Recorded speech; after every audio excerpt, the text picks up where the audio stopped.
بسم الله الرحمن الرحيم. السلام عليكم ورحمة الله وبركاته. شلونكم أعزائي الطلبة؟ إن شاء الله تكونوا بخير. اليوم راح نتكلم عن موضوع مهم وهو جهاز المفروس الحلزوني اكس راي سي تي سكان. وقلنا أي جهاز بالسابق إنه أي جهاز ينتج لنا اكس راي هو تابع لأجهزة الاشعه، ومختصرة سي تي سكان اللي هو كمبيوتر توموغراف. What is CT scan؟ من اسمه CT scan هو use كمبيوتر اللي هي C والتي توموغرافي، computerized tomography CT scan use computer and rotating X-ray tube. rotating X-ray tube X-ray يفتر حول المريض to create cross sectional image حتى يعطينا صور مقطعية. The image provide more details information than normal X-ray images. يعطينا معلومات أكثر من الكونفنشنال الأشعة العادية. شنو ممكن نشوفه بالسي تي سكان؟ soft tissue, blood vessels and bones and various body parts. بالنسبة للكيفي المستخدم في جهاز السي تي سكان range from 80 إلى 140 كي في. الملي أمبير يوصل لحد الألف. التايم اللي يستغرقه الإكس راي تيوب حتى يدور حول البيشنت دورة كاملة 360 درجة يحتاج من 0.3 إلى 2 سكند. ايش ما يكون الزمن تعرض للإشعاع قليل نقلل جرعة الأشعة للبيشنت، وبالتالي نقلل مخاطر الإكس راي. بهاي الصورة هي صورة لأحد أجهزة المفراس الحلزوني السي تي سكان اللي يتكون من جانتري. الجانتري اللي هو يحمل لنا بداخله الإكس راي تيوب، والديتكترز الديتكترز اللي يستقبل لنا الأشعة. هنا بعد احنا ما نستخدم كاسيت واكس راي فيلم، راح نستخدم اكس راي تيوب، مقابله حيكون الاكس راي ديتكتر. وهنا عندنا البيشنت تيبل، وهنا عندنا الجانتري ابارتشر. هاي الفتحة يسموها ابارتشر راح يفوت بها التيبل. طبعا التيبل تصعد وتكون موفينج ان اند اوت من خلال الابارتشر، بحيث اذا عندنا للهيد نخلي الهيد داخل الابرتشر، والاكس راي راح يفتر حوالين الهيد اوف بيشنت. اذا عندنا تشيست نفوته اكثر بالفتحة، نخلي السنتر على التشيست، والاكس راي تيوب يدور هو والديتكتر حوالين البيشنت، وهكذا بالنسبة لبقية الفحوصات. How CT scan is work؟ شلون يشتغل جهاز الCT scan؟ During CT scan patient lie internal like machine. patient ينام في جهاز مثل النفق while the inside of the machine rotate مثل ما قلنا. بقية الأجهزة اللي بداخل السي تي اللي هي الإكس راي تيوب and the detector rotate تدور and take series of X-ray from different angles، وتعطينا مجموعة X-ray beams من زوايا مختلفة. بعدين these picture are then sent to computer. هاي الصور اللي أخذها الإكس راي تيوب، الديتكتر راح يرسلها عن طريق كيبلات إلى الكمبيوتر where they are combined to create image، اللي تندمج وتنطينا صور على شكل slice or cross sectional of the body. They may also combine to produce 3D. أيضا جهاز السيتي سكان من الممكن يوفر لنا صور ثلاثية الأبعاد 3D image of particle area of the body لأجزاء الجسم.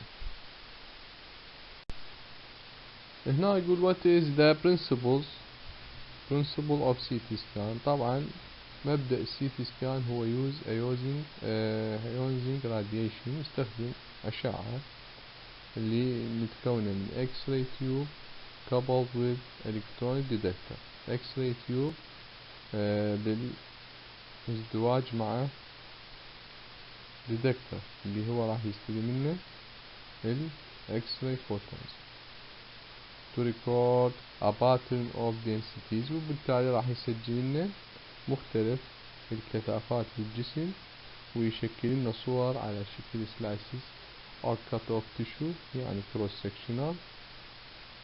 The X-ray beam rotate around the object مثل ما قلنا.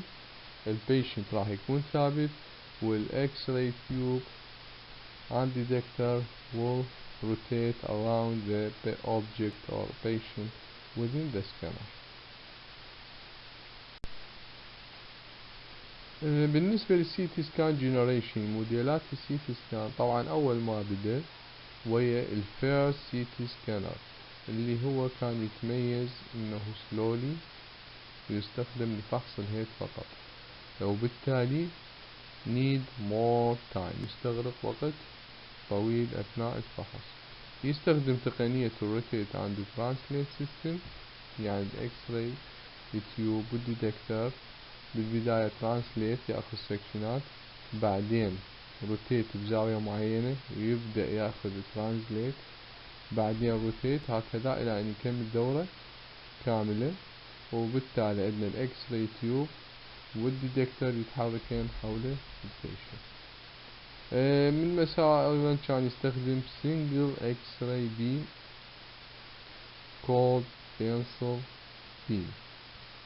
إذن need more time, rotate translate system using single X-ray beam called pencil beam اللي هي تكون ضعيفة، والمعلومات اللي مأخوذة من أثرها أيضا راح تكون قليلة، ويحتاج وقت طويل، ويستخدم فقط لفحص الرأس. هذا يسموه الفيرست سيتي سكان جنريشن. هنا رسم توضيحي للفيرست جنريتر سيتي سكانر. يتكون من اكس راي تيوب واحد وديتكتر واحد. هنا إذا يتحرك من اليمين إلى اليسار يسموه ترانسليت، بعدين الإكس راي تيوب تلت يميل بزاوية معينة ويبدأ يأخذ الترانسليت، لذلك يسموه ترانسليت روتيت أو روتيت ترانسليت. الإكس راي بيم تكون ضعيفة ويسموها بنسل بيم، ويستخدم لنا إكس راي واحد والديتكتر واحد. هذا هو the first generation of CT scanner. The second generation also rotate translate. Instead of using the pencil beam يستخدم نورو-فان beam. هنا البيم اللي يستخدمها يسموها نورو-فان. The acquisition time for head CT scan decreased by 2 or 3 minutes per slice، وبالتالي أصبح 15 times faster than the first generation. استخدم فان بيم، استخدم أكثر من ديتكتر 3 إلى 4، فلذلك صار أسرع من الفيرست generation 15 times ب15 مرة. مثل ما قلنا اكس راي تيوب أكثر من ديتكتر. هناك كان بالفيرست جنريشن هو ديتكتر واحد، هنا 3 إلى 4 أو 5 مقابيل للإكس راي تيوب، واستخدم بدال البنسل بيم سوى فان بيم اللي هي شكون أوسع من البنسل بيم، وهذا انطاه خاصية بأن يكون أسرع من الفيرست generation ب15 مرة. The third generation CT scan هو the most common CT system، الأكثر شيوعا. يستخدم تقنية rotate in which both X-ray tube and detector array rotate about the patient. الإكس-راي تيوب، وانتبهوا هنا الديتكتور array، يعني كثروا مجموعة الديتكتور وخلوها على شكل قوس مقابل الإكس-راي تيوب، واثنينهم يدورون حول البيشنت بدون الحاجة إلى ترانسليت، فقط rotate، فسموه rotate يعني الإكس-راي تيوب الديتكتور array rotate about the patient. Third generation consists of، يتكون من X-ray tube والبيشنت هنا، وعندنا detectors على شكل قوس اللي يسموها array of detectors، وبالتالي ال X-ray tube and detectors will rotate حول البيشنت، يتحركون سوية حول البيشنت. ما نحتاج ترانسليت لأن عندنا مجموعة كبيرة من الديتكتورات، فراح تستقبل لنا معلومات أكثر للمنطقة المفحوصة. Third generation هو rotate technique. In fourth generation بالجيل الرابع صار النظام هو rotate stationary، يعني ال X-ray tube rotate and the detector stationary ثابتة. ليش؟ لأن خلوها على شكل حلقة كاملة بالجانتري 360 درجة موجودة detectors. The detectors putting them in stationary ring around the patient، صارت على شكل حلقة كاملة حول البيشنت، وبالتالي فقط الإكس راي تيوب will rotate، فسموه rotate stationary. بهذا الرسم التوضيحي عندنا الفور جنريشن سي تي سكان اللي هو يتكون لنا من اكس راي تيوب and ring of detectors. ring of detector حلقة كاملة من الديتكتورز حول البيشنت اللي موضوعه وين؟ بالجانتري، اللي هو قلنا من ساعة اكو الجانتري والجانتري ابارشر. الجانتري هو ترجمته يعني الجسر الرافع هيجي، بيوضع بيه الاكس راي تيوب ويوضع بيه الديتكتورز. عندنا اكس راي تيوب واحد وعندنا حلقة كاملة من الديتكتورات، وبالتالي الاكس راي تيوب روتيت والديتكتورز will be stationary ثابت. الموديل الآخر من أجهزة المفراس الحلزوني اللي هو الهيليكال CT scanner. Helical computed axial tomography scan is another name for CT scan and also called spiral CT scan. إذن هو اسم ثاني جهاز المفراس يسموه helical or spiral الحلزوني.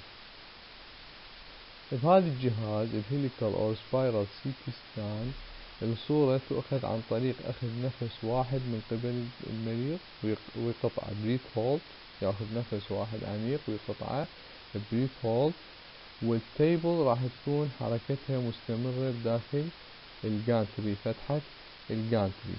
وهذا اللي يميزه عن بقية الموديلات اللي أخذناها، إنه هناك التيبل تتحرك كل 5 ملم توقف، يكمل روتيشن الاكس راي تيوب بعدين يتحرك 5 ملم ويوقف، وهكذا الى ان يكمل فحص مثلا اللنج او الليفر. هنا بالسبايرال او الهيليكال التيبل راح تكون حركتها مستمرة وسريعة نوعا ما، والاكس راي تيوب يفتر around the patient، وبالتالي كسبنا وقت وقللنا الجرعة الشعاعية للبيشنت. وأشهر أنواع السي تي سكان المستخدمة حاليا هو الهيليكال أو السبايرال سي تي سكان. هنا بالسلايس سبايرال سي تي سكانر يوضح لنا حركة الإكس راي تيوب around the patient، وتكون بشكل حلزوني مع continue X-ray table movement أو CT table movement، بتكون حركة التيبل مستمرة والإكس راي تيوب يتحرك بشكل حلزوني. قلنا هذا يفيدنا بتقليل جرعة الأشعة للمريض مع سرعة الفحص. طبعا انت هنا تطلب من البيشنت ياخذ نفس عميق وقطعة وتعطي ستارت للإكس راي اكسبوجر إلى أن ينتهي الفحص. عندنا هنا معامل اسمه بيتش. البيتش هذا أو البيتش يمثل لنا أو يحدد لنا الإيمج كواليتي ويحدد لنا الإكس راي دوز اللي نقدر شلون نحسبه من تقسيم الدي على الدبليو اي. الدي هي distance per movement يعني حركة التيبل خلال المسافة على الدبليو اللي هي البيم ويد سمك الحزمة الشعاعية. وهسه راح نعرف البيتش يمتى يكون جيد ويمتى يكون غير جيد. هنا منطينا مثال لحساب البيتش of CT spiral CT scan. For example, if the table traveled 5 ملم in one rotation إذا تحركت المنضدة 5 ملم بكل فرة، يعني كل فرة للإكس راي تيوب and the beam collimation was 5 ملم. وحاول يقول لي هاي السمك 5 ملم، سمك الحزمة الشعاعية أيضا 5 ملم. إذا إيش قد راح تكون البيتش؟ البيتش أكوال 5 على 5. الخمسة الأولى هي قلنا الديستنس والثانية هي الثيكنس أوف إكس راي بيم، يطلع عندنا البيتش هو 1. هنا شنو تأثير البيتش؟ قلنا choice the pitch effect both image quality and patient dose. اختيار البيتش يأثر لنا على على نوعية الصورة الإيمج كواليتي and the patient dose والجرعة الشعاعية للمريض. Thus a pitch أقل من 1 result in decreased patient dose but also decreased image quality. إذا البيتش كان أقل من 1 هذا إيش ينتج لنا؟ ينطينا decreased patient dose يقلل الجرعة الشعاعية للبيشنت، ولكن بنفس الوقت يعطينا image quality بعد أو decrease يقلل لنا جودة الصورة الشعاعية. If a pitch of more than 1 إذا كان أكثر من 1 هذا شي ينتج لنا result in better image quality ينطينا نوعية أشعة جيدة but a higher patient dose، وبنفس الوقت شنو نزيد الجرعة الشعاعية للبيشنت. إذن هاي up to you أو up to the أو depend on your doctor. إذا الدكتور أو التشخيص يحتاج نوعية جيدة للصورة راح نختار البيتش أكثر من 1. إذا ما أريد نوعية مثلا كأن يكون عظام واي ما نحتاج ذيك النوعية ونريد جرعة شعاعية قليلة نستخدم البيتش تكون أقل من 1.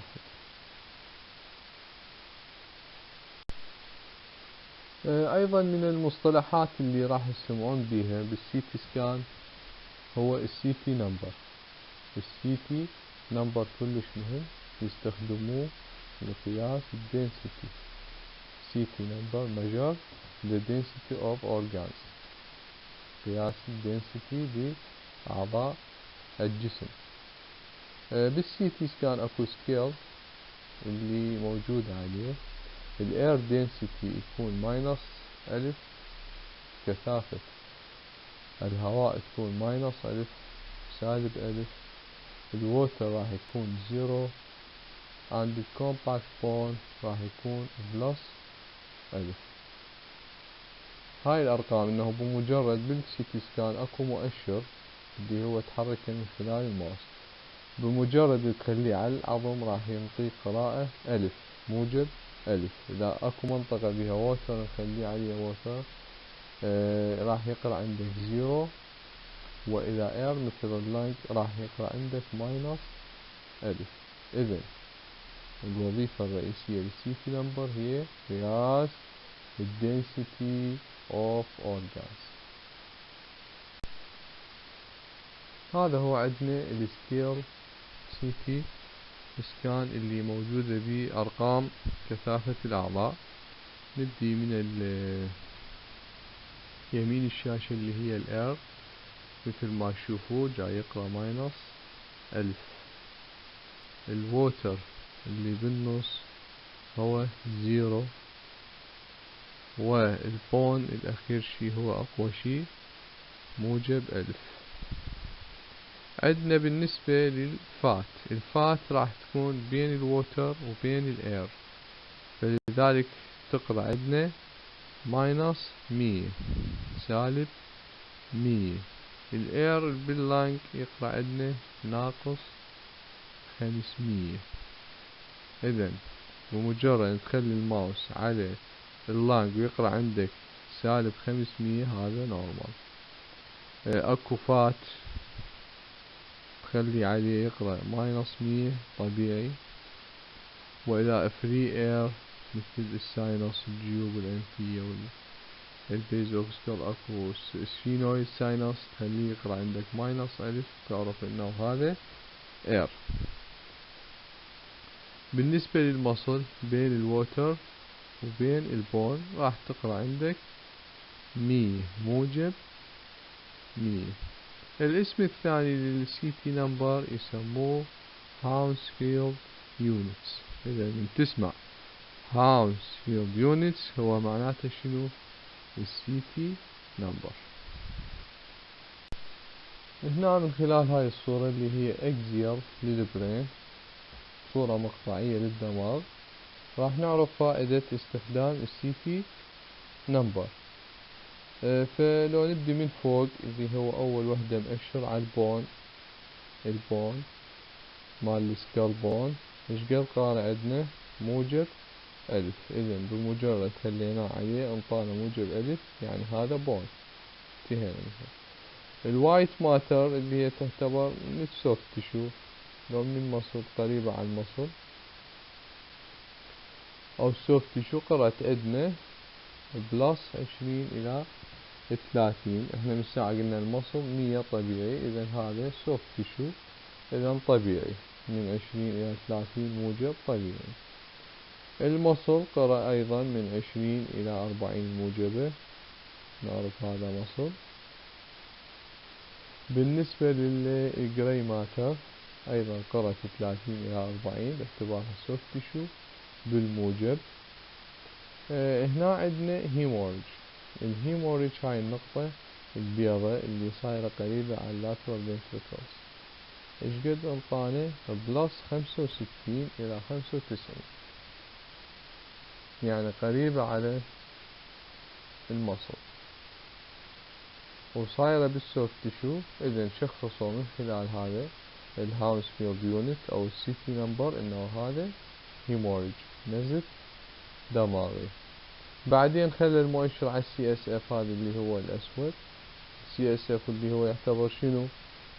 فلويد ووتر، طلع عندنا زيرو. إذا هذا طبيعي، الفنتريكل هو ممليء بالسي اس اف فلويد، فطلع عندنا زيرو. هنا أنا أشر على البون ما بعد البون اللي هو الفات، هذا الأسود الفات، قرأ عندنا ماينس 30 إلى ماينس 70، وهذا طبيعي.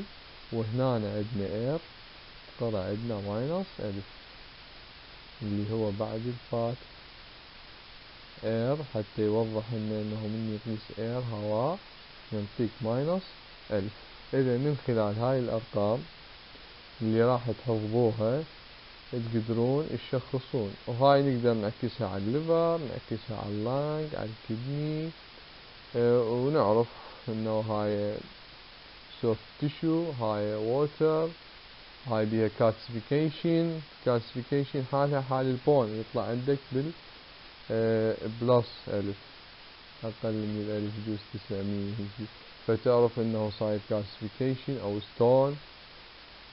وهكذا. إذن فائدة السي تي نمبر هو قياس الدنسيتيز، وبالتالي يساهم بشكل كبير في تشخيص الحالات المرضية.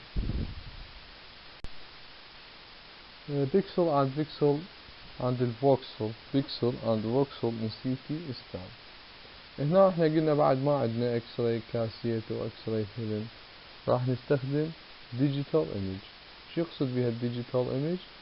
يعني consist of square matrix of elements pixel, each of which represent a voxel volume element of tissue of the patient.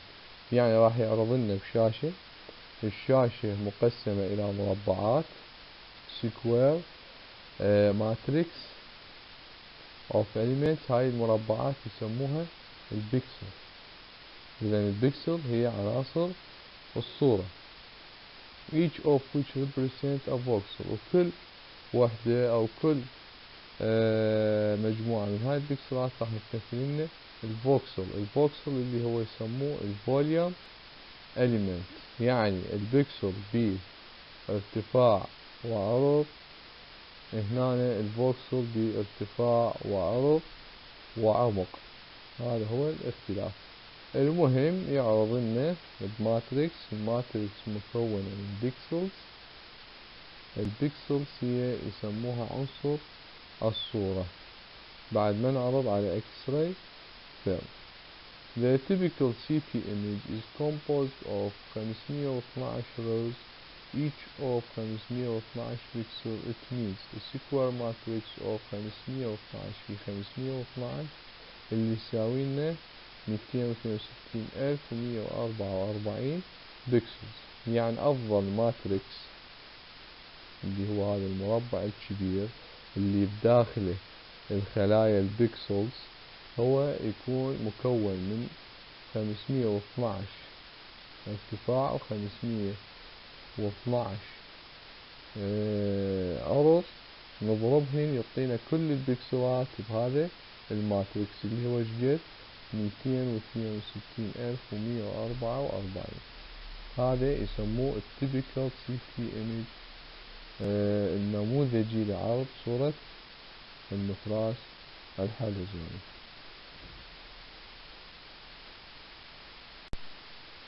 هنا عندنا صورتين للفوكسل والبيكسل. هاي الرصاصية هي البيكسل اللي شلون عرفناها، هي مكونة من ماتريكس.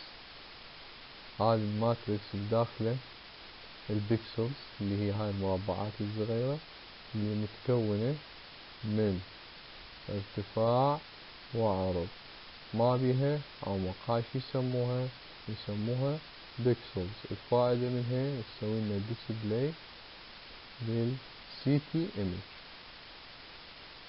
كل ما تكون الفوكسل كل ما تكون البيكسلز أعدادها كثيرة، كل ما يكون الريزوليوشن بالصورة، وضوح الصورة أكثر. بالنسبة للفوكسل اللي هم يسموه اناتوميك سلايسز، يعطينا شلون صورة 3D لأن بعمق. هنا مثل ما تشوفون ارتفاع وطول وعرض وعمق، لذلك يسموه اناتوميك. يعطينا الفوليوم اوف تيشو.